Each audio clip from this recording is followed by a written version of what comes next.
Aloha, everyone. I'm here to talk today about Mars transit into Capricorn. This happened on February 5th, so on Tuesday, and is going to last until March 15th. This is a big moment for us to step into our action, our ability to actually do the things that we say we're going to do, our discipline, our courage, even our anger, our emotions, that get us fired up. The reason that Mars is considered exalted in Capricorn is because Capricorn has this long-term plan. There's a goal with Capricorn, and the goal is ultimately to survive. I say this a lot, Capricorn, we're trying to live another day, right? And ideally live many more days. And there's this pressure to get things done that comes from basic survival. But because of the earth element, there's this container for our fiery energy. And so the part of us that, gets upset a lot of the time is the part of us that is not doing the things we say we're going to do. That's not being disciplined and showing up daily for the same activity again and again to strengthen ourselves. The part of us that's not being courageous. And we feel frustration from that. And so we take it out on others, or we, take it out on ourselves in different ways with bad habits, or checking out.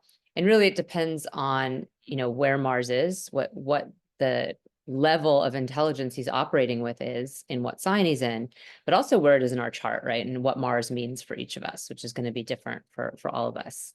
But in this sign of Capricorn, there's this sense of pressure, this sense of we need to work towards a long-term goal, and the willingness to actually roll up our sleeves and do that. And Mars is able to temper some of that fiery energy that can, send us in different directions, but not necessarily complete a task. When we're talking about, say, Mars in Aries, we might be really good at starting something new, but we might have trouble bringing it to conclusion. And we might also have trouble seeing the bigger picture with it and where it's going and whether or not it's actually going to sustain us and all the practical considerations that we might need.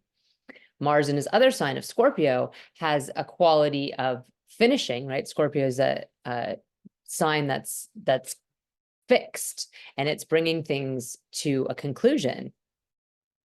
But sometimes this can be cutting people off, or getting, feeling like we've been hurt, or this person's going to hurt us, and our fear can cut things off before they necessarily are ready to be, or maybe when they are ready to be.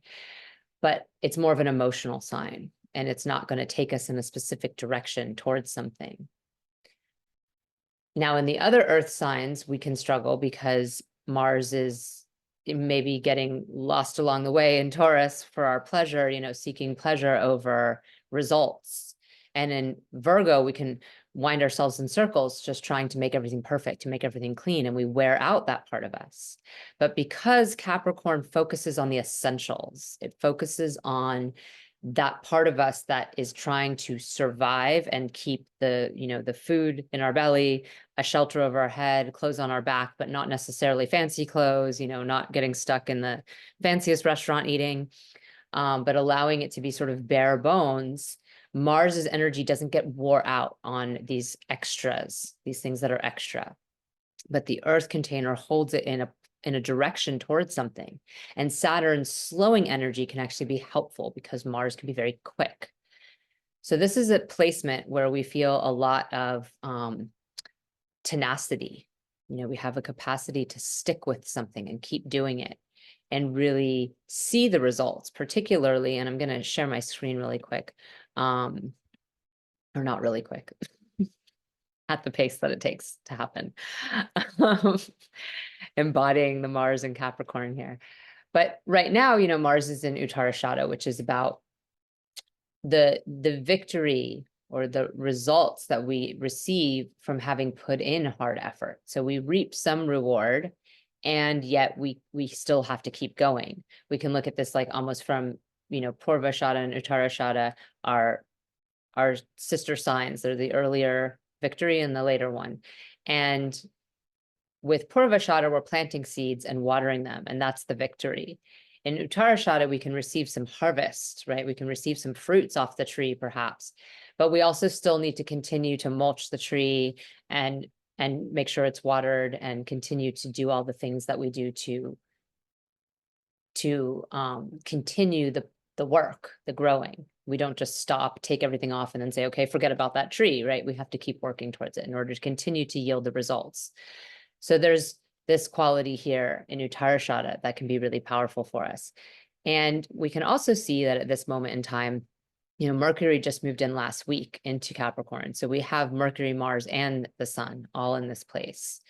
So there's a lot of Capricornian energy. Mercury in particular can ground us in our mental process. It can allow us to also slow down in our mind and not flit from one thing to the next, but have a bit more of a long-term goal in the information we're taking in, and also being more careful with the information that we put out, with the way in which we speak and communicate and what we choose to share, and making sure that it sort of fits under that umbrella of our long-term vision.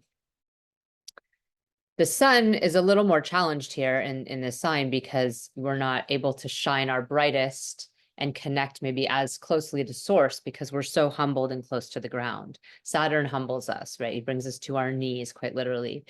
And we keep our eye down working with the earth itself because it's an earth sign. And the sun is where we are leaders, where we're connected to source, where we have power and authority. And when we're down here working in the dirt, we're not as interested in leading everybody else, or even as capable of leading everyone else, because we're down in a more humble space. And there's a level of pride that's needed in order to truly carry a level of confidence and pride that's needed to truly carry in a leadership position. And so we can see that these energies are also going to affect Mars's presence here. Mars and Mercury have been traveling pretty closely in the sky. So there's, you know, this tendency for anger or short outbursts or things to come out. That's going to lessen a little bit, actually, because Mars and Mercury were joined in Sagittarius, where we're very self-righteous about our beliefs. And now we have a little more to temper us. But still, nonetheless, when Mars and Mercury get close, we might feel ourselves either more severing in our conversations, less concerned about connectivity, or kind of flying off on a handle and getting upset easily. One of the qualities of Capricorn that is really prevalent is one of like utilitarianism, if that's a word, where we're utilizing things for a purpose, because again, we're trying to survive.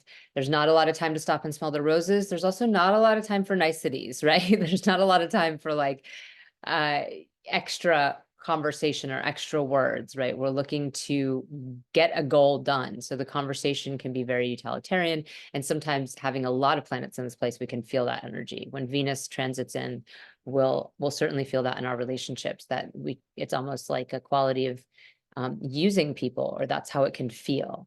And to some degree it is. There's a transactional quality where it's, you know, what you're wanting is coming from this place of limitation and fear and a long-term goal.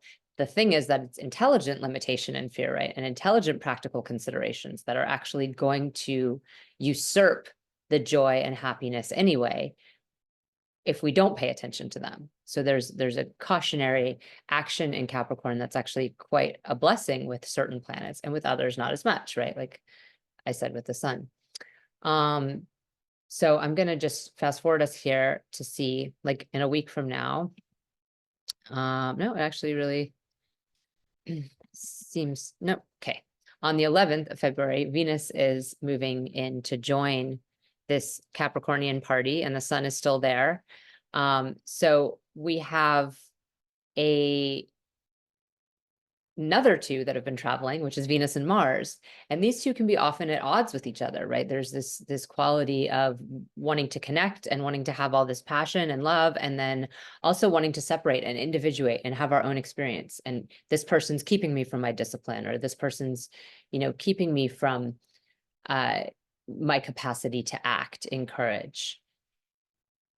Well, much like I said with Mercury and Mars in Sagittarius, we have this also happening with Capricorn, where Venus and Mercury are just in better dignity in Capricorn than they are in Sagittarius. We have more, we're already more bypassy with the Sagittarius energy in these two relational planets. We're trying to relate to people, and we're up here giving lofty, advice and not really paying attention to their core need. Venus in Sagittarius is in Capricorn is a lot more grounded in the reality and the practicality and the humbleness needed to make relationships work. Mars, while being very powerful in Sagittarius, we can have a lot of courage, we can have a lot of strength, we can have discipline towards our beliefs and in practices that we believe in. It's exalted in Capricorn, right? This is the best place for it to be. So the overall dignity of all of these planets here is going to help quite a bit. There's this element of,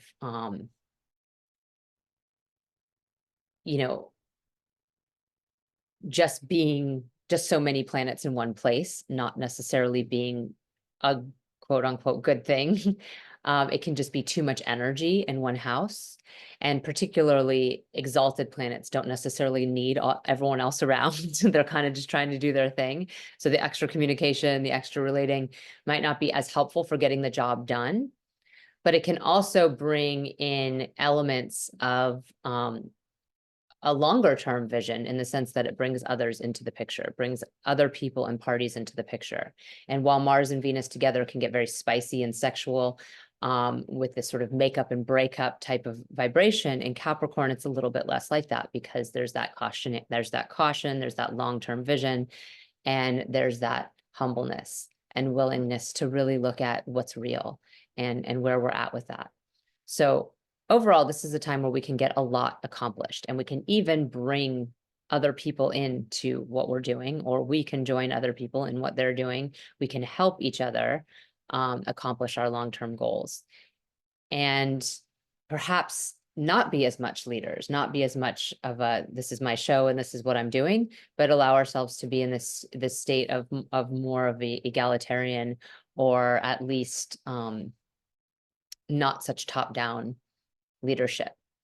So this Mars, Mercury, Venus, Sun, all here in Capricorn, and then we have the Sun will move out in just a couple of days on the 13th. So it's a short-term time when we have all four of them in. There's only 2 days of that, but then we have Mercury, Mars, and Venus continuing in this sign for some time. And we have a concept called hemming in astrology that I talked about in relationship to Mercury being between the Sun and Mars in Capricorn. Well, I wrote about it. I might not have spoken about it in video, but Mercury feeling like Mars's energy, sort of the anger being the thing that incites our intellect and our sense of discernment and our probing for new answers and new questions, and also our communication, right? The anger could be the reactive thing that makes us speak. And then the Sun being the other malefic planet, the grahas that don't feel as good are considered malefic, and the ones that make us feel all warm and fuzzy inside are considered benefic. And the Sun has this very harsh, hot way of bringing us closer to truth. It illuminates, but it illuminates with a very bright and hot light. And it shines that light on things that might not have been in the light before, that might have been in the shadows, or that we might not have been looking at. Or it kind of calls us out in order to bring us into the light, as opposed to allowing us to get there in a more gentle way, or through, realizing or recognizing in more of a Jupiterian way that feels like a growth within ourselves. This can feel kind of intense, like a father or the government shining a light on you and saying, did you do this thing? And so that can come out of whatever probing we've accomplished in our mind, in our mental space. The output of that is then, okay, let's put this in the bright light and see what's really going on here, see what's true and what's not true, and discern the facts. Well, now we have this sort of opposite thing with Venus and Mercury on either side of Mars. And it's not called hemming, but it's like benefic hemming, if you can just look at the principle of it, where Mars's action is focused on what it needs to do, right? And Mars is not exalted in Capricorn because it's necessarily sweet and fuzzy, right? Mars is exalted in Capricorn because it gets stuff done. And that's what Mars is ultimately trying to do. Venus, though, gives a compulsion of what we're getting done as a goal of harmonizing and a goal of relating with people, and not in a fantastical way, but or a fanciful way, more in a practical way, because Venus is in Capricorn. And then Mercury gives this quality of, connection through communication and a capacity to share, the why of what we're doing, or to bring our work into a more, maybe not public, but with other people at least, allow people to see what we're doing, allow people to know what we're doing, and offer us this opportunity to have, a dialogue about it. And maybe that even influences some of where we go from there, as the planets are going to start moving more into Aquarius and we start envisioning bigger plans, bigger visions, maybe taking what we've built that was survival based and bringing it up to a higher element that's also survival based, but survival for everyone, survival for society as a whole. So this can be really positive in many ways, this quote unquote hemming from the two. Maybe instead of hemming, we'll call it pillowing, beautifying of Mars here in Capricorn. I hope this is helpful. I'm gonna do a video on the new moon really soon. So, but in the meantime, if you want to know what Mars is doing for you specifically, because like I said, it's going to be a different planet for each of us, and it's going to be in a different house. I'm a Taurus rising. It's my 7th lord. It has to do with my relationships, and it's in my 9th house of Dharma and highest wisdom. Other people, it's going to be different. And so understanding that is really key to understanding how these transits affect you. And I also write about how the new moon is for each of us, what cycle it's setting off, because of course the new moon is going to be in Capricorn at the very end of it as well. So you can check that out on my Patreon site, Radha Home Astrology. And I hope to see you again really soon. Namaste.